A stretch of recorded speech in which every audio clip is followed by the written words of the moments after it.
በስመ አብ ወወልድ ወመንፈስ ቅዱስ አሐዱ አምላክ አሜን። አንድ አምላክ በሚሆን በአብ ወልድ ወመንፈስ ቅዱስ ስም አምነን ጻድቅ ሐዋርያ፣ ካህን፣ መልአክ፣ መምህርና ነቢይ ሰማዕት በተባሉ ሰባቱ ስሞች ከሚጠራ የቅዱስ ዮሐንስ መጽሐፍ ገድሉ የተገኘ በወርኃ ጥቅምት የሚነበብ ዜና ገድሉን ማንበብ እንጀምራለን። የመጥምቀ መለኮት ቅዱስ ዮሐንስ ጸሎቱ በረከቱ ከወዳጆቹ ጋር ይሁን ከሕዝበ ክርስቲያን ጋር ይሁን ለዘላለሙ አሜን። እናንተ ወንድሞቼ ወይ በወርኃ መስከረም አስቀድመን እንደተናገርነው የቅዱስ ዮሐንስ አባት የእግዚአብሔር አገልጋይ በሚሆን በካህኑ ዘካርያስ ላይ በእግዚአብሔር ቤተ መቅደስ ውስጥ ትርጉም ሄሮድስ ያደረገውን ተመልከቱ።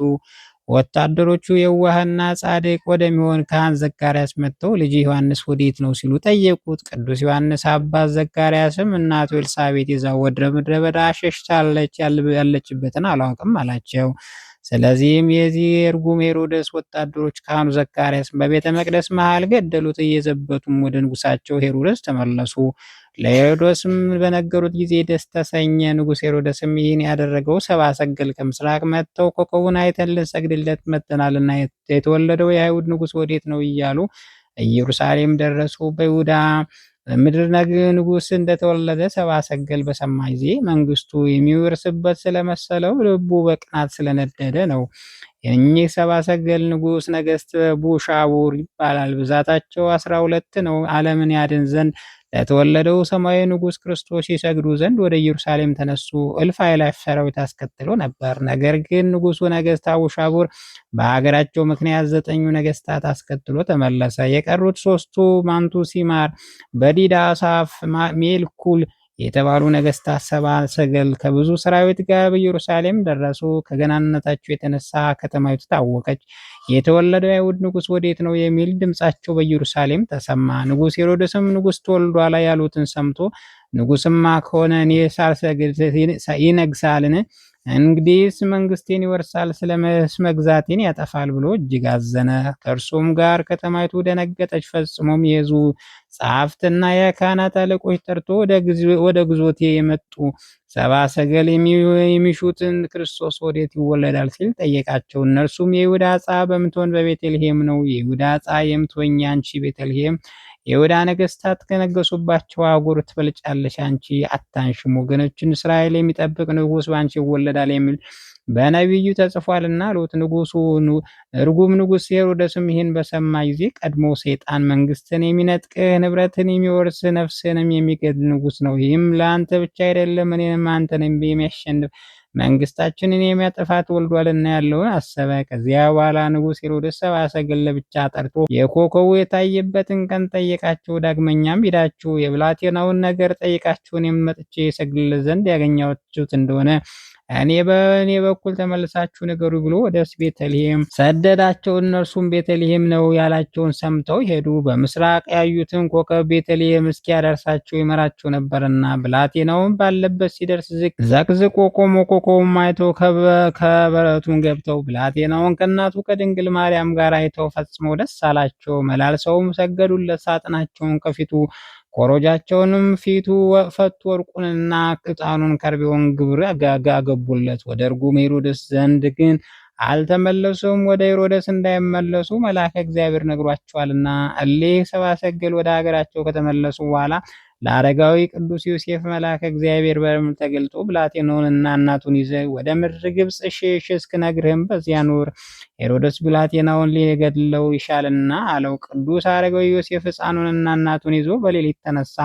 ወደ ምድረ ግብፅም ሂዶ እርጉም ንጉሡ ሄሮድስ እስኪሞት በዚያ ተቀመጠ። ነገር ግን ሄሮድስ ሰብአ ሰገል እንደተሳለቁበት ባየ ጊዜ እጅግ ተቆጣ። በአውራጃዋና በቤተልሔም ያሉ ሕፃናትን ከሰብአ ሰገል ጠይቆ እንደተረዳው 2 ዓመት የሆናቸውን ከዚያም የሚያንሱትን ሁሉ ይገድሉ ዘንድ ወታደሮቹን ላከ። ያን ጊዜ በነቢዩ ኤርምያስ ራሔል ስለ ልጆቿ ስታለቅስ መጽናናት አልወደደችም። ልጆቿም አጥታለችና ድምጿን በራማ ተሰማ የተባለው ተፈጸመ። አምላክን የወለደች በሁለት ወገን ድንግል የምትሆን እመቤታችን ድንግል ማርያም እየተከዘችና እያዘነች ሄሮድስ ስላስፈጃቸው 24 እልፍ ሕፃናት እያለቀሰች የተወደደ ልጇን ይዛ ወደ ግብፅ ተሰደደች። ከእሷ ጋርም አረጋዊ ዮሴፍ ከሚስቱ ማጣት ልጅ የወለዳቸውን ዮሳንና ሶሎሜን አረጋዊ ቅዱስ ዮሴፍም ነበሩ። እመቤታችን ወገን የምትሆን ቅድስት ኤልሳቤጥም ሕፃናትን እንደፈጀ በሰማች ጊዜ በእግዚአብሔር ፈቃድ እግዚአብሔርን የሚያገለግል ቅዱስ ዘካርያስ ወዳለበት ሄደች። አርባም የእግዚአብሔር አገልጋይ ጌታዬ ሆይ ስማኝ፣ ይህ እርጉምና ጨካኝ ሄሮድስ ልጄን እንዳይገድለው ይህንም የተባረከ ልጅ ዮሐንስን ወዴት ልሰውሮ አለች። ዘካርያችም ልጅሽን ይዘሽ ወደ ደብረ ሲና በረሃ ሽሺ፣ ንጉሱም አሁን ወታደሮቹን ይልካል። ልጃችን ዮሐንስ ባጣው ጊዜ ስለ ብላቴናችን ዮሐንስ ፋንታ እኔን ይገሉኛልና አትዘኝ፣ እግዚአብሔር ትእዛዙና ፈቃዱ ነውና። ወንድሞቼና እህቶቼ ወይ ይህን እርጉም ሄሮድስ በእግዚአብሔር ካህን ላይ እጁን አንስቷልና። በእርጉም ሄሮድስ ምክንያት ካህን ዘካርያስና ቅድስት ኤልሳቤጥ በተለያዩ ጊዜ ምን ሐዘን፣ ምን ትካዜ፣ ምንስ ለቅሶ እንዳገኛቸው አስተውሉ። ስለዚህም ሄሮድስ በእግዚአብሔር የታዘዘ መቅሰፍት አገኘው። እናንተ ወንድሞቼ ወይ በእግዚአብሔር ደስ ይሰኝባችሁ ዘንድ ተግባራችሁም ያቀናላችሁ፣ ልጆቻችሁን ይባርክ፣ ሰማያዊና ምድራዊ ደስታ ሚስጣችሁ ዘንድ በእግዚአብሔር አገልጋዮች ላይ ከፍ አታድርጉ። ሁሉንም የሚያደርግ የሚችል የሚሳነው የሌለ አምላካችን የአዶናይ የቅዱስ ስሙ ጠዋት ማታ ይጠራሉና። እስራኤል ልጆች በእግዚአብሔር አገልጋዮች ካህናት ሙሴና አሮን ላይ እንዳጉረመረሙ አታጉረምረው። በእግዚአብሔር አገልጋዮች ላይ የሚያጉረመረሙ ዘባቾች ምድር አፏን ከፍታ ትውጣቸዋለችና። ከዚያ በኋላ ቅዱስ ዘካርያስ ልጁ ዮሐንስን ከቅድስት ኤልሳቤጥ እጅ ተቀብሎ ባረከው። በቅፍም ይዞ በእንባው በደረቱ እስኪፈስ አለቀሰ። መልሶም ለቅድስት ኤልሳቤጥ ሰጣትና ይሸኛቸው ዘንድ ወጡ። ያን ጊዜ ሚስቱ ቅድስት ኤልሳቤጥ የእግዚአብሔር አገልጋይ ጌታዬ ዘካርያስ ሆይ እግዚአብሔር በእርጅናችን ወራት ስለሰጠን ስለተወደደ ልጃችን ዮሐንስ ብዬ ከአንተና ከወገኖች የተለይቼ ይሰደዳለሁ። አንተም ለፍጥረት ሁሉ አዛኝ ቸር ፈጣሪ እግዚአብሔር የሚደርስብኝን መከራ ሁሉ እድን ዘንድ ጸልይልኝ። እንግዲህ ወዲህ አንጀቴም ሐዘን ይበለዋል፣ የንጉሥ ወታደሮች መጥተው ይገሉኛል ብለኸኛልና። ወየውልኝ ከእንግዲህ ዓይኖች አያዩምና ማንስ ያጽናኛል? ሥጋዬንስ ማን ይገንዛል አለችው። እግዚአብሔር አገልጋይ ባሏ ካህኑ ቅዱስ ዘካርያስም የአንድ ልጅሽ ዮሐንስ እናት እህቴ ሆይ ማኅፀኗ የተዘጋ መካን የተባልሽበትና እርጅናሽን ወራት ይህንን የተወደደ የተባረከ ልጅሽን የሰጠ የነዳያን አምላክ ለስደተኞቹን ተስፋ አምላካችን እግዚአብሔር በመንገድሽ ሁሉ ይከተልሽ። በተፍገመገምሽ ጊዜ ምድጋፍ፣ በሐዘንሽ ጊዜ ደስታ፣ በረሃብ ጊዜ በረከት፣ በተጠማሽ ጊዜ የሕይወት መጠጥ ይሆነሽ። ከዚያ በኋላ ቅዱስ ዘካርያስ የሚስቱን የቅድስት ኤልሳቤጥን አንገት ይዞ አለቀሰ። እያዘና እየተከዘ ሸኝቷት እንደ ልማዱ ያገለግል ዘንድ ወደ እግዚአብሔር ቤተ መቅደስ ተመለሰ።